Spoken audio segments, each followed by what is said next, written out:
into all of them, but I wanted to throw out um, and capture some of the other important executive function terms. These particular ones are coming from Dawson and Guare, who famously wrote Smart but Scattered, and they also wrote this textbook here on the slide.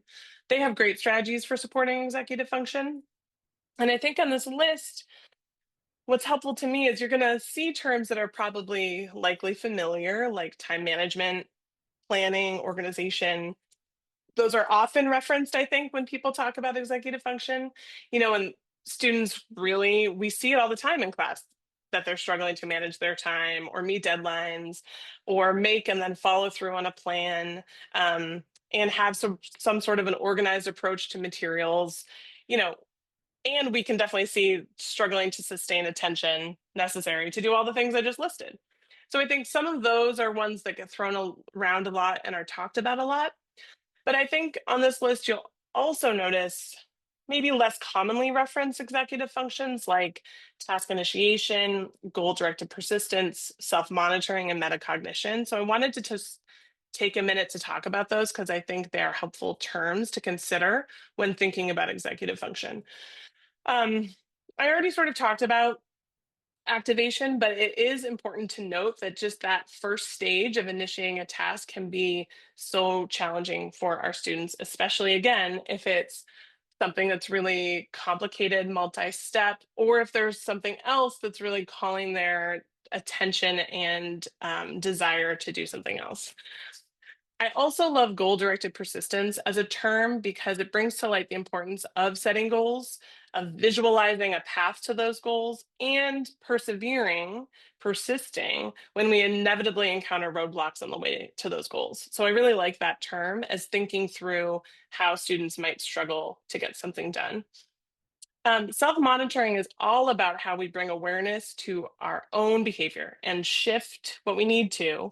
There's a lot of overlap with response inhibition, with flexibility, but shift what we need to in order to be more successful in whatever we are currently working at. That's the ability to self-monitor. And then finally, metacognition, the overarching ability to sort of think about our thinking. We are being metacognitive when we understand our own needs, we understand the demands of a task, and we make self-aware choices about what we need in order to complete that task.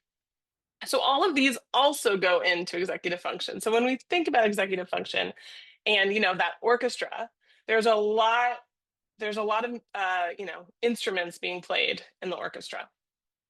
Um, I also wanted to take a minute to talk about something referred to as hot and cool executive function.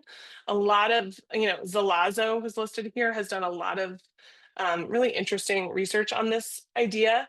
This is where that emotional component I was talking about earlier with executive function comes in. So cool executive function, refers to the aspects that are traditionally measured in a sort of emotionally cool, less less hot, less stressful lab environment. So those are more direct tasks such as recalling, a sequence of numbers or sorting objects based on color or shape.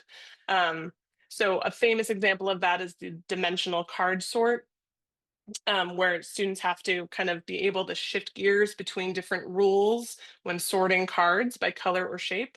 So it's testing their flexibility, their working memory, but there's not necessarily a lot of emotion tied to it. On the other hand, hot executive function is more emotional.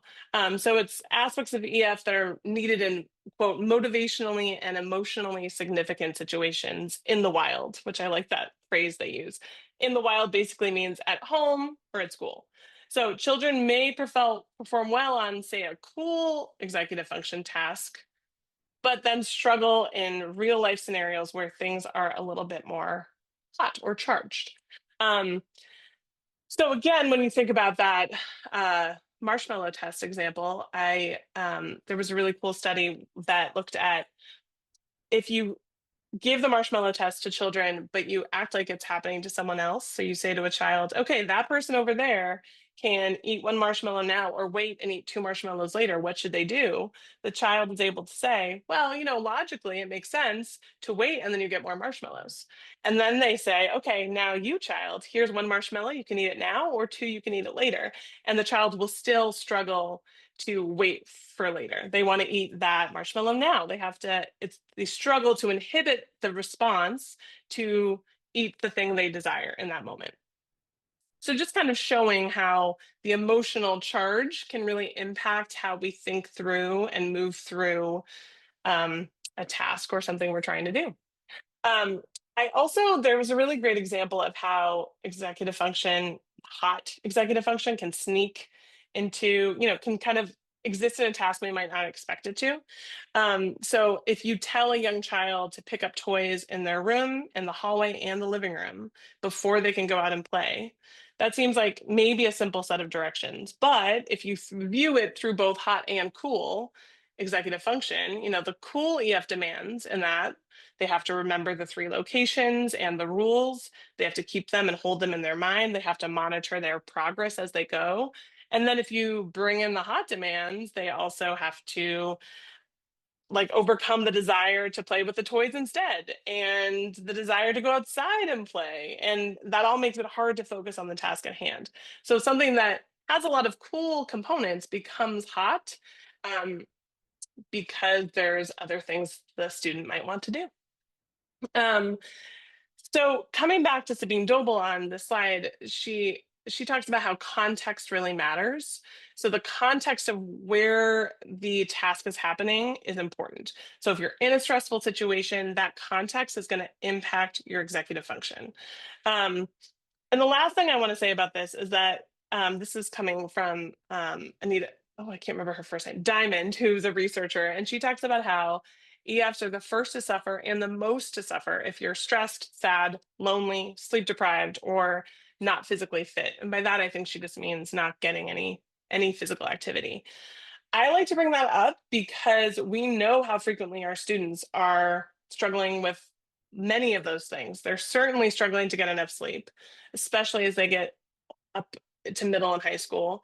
They're struggling with stress and how to manage stress, with feelings of loneliness and how to navigate the emotions of adolescence, for example.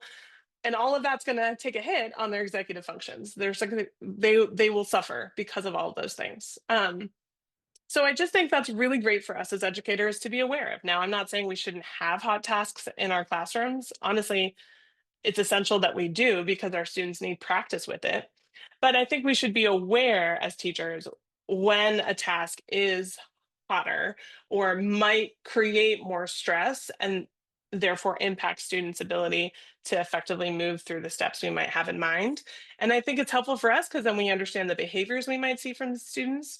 And it's helpful for students if we can name that and be able to say, like, this may be a stressful thing I'm about to introduce and talk it through with them to that idea of practice is important. Talk through the reflective piece of what do we do when the task is new and scary and maybe challenging.